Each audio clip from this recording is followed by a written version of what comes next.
প্রিয় বন্ধুরা, আজকে আমি তোমাদেরকে লিঙ্গ বড় ও মোটা করার উপায় বলবো। ভিডিওটি না টেনে পুরোটা দেখবে। আর তোমার কোনো বন্ধুর যদি লিঙ্গ ছোট ও চিকন হয়ে থাকে তাহলে তাকে ভিডিওটি শেয়ার করে দিবে।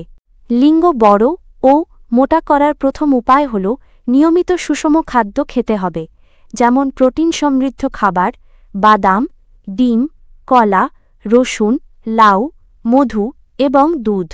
এগুলো রক্ত সঞ্চালন বাড়ায় ও টেস্টোস্টেরন হরমোনের মাত্রা উন্নত করে।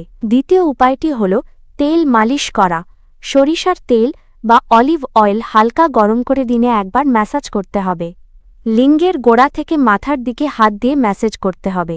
খেয়াল রাখতে হবে বীর্যপাত যেন না হয়। তৃতীয় উপায় ধূমপান ও অ্যালকোহল পরিহার করতে হবে। এগুলো রক্তনালীর ক্ষতি করে, ফলে লিঙ্গে রক্ত প্রবাহ কমে যায়। চতুর্থ উপায় নিয়মিত ব্যায়াম করতে হবে। পিউবিক এলাকায় রক্ত সঞ্চালন বাড়াতে কেগেল এক্সারসাইজ বা পেরিনিয়াল ম্যাসাজ করতে হবে। এই নিয়মগুলো মেনে চললে লিঙ্গ খুব দ্রুত বড় ও মোটা হবে।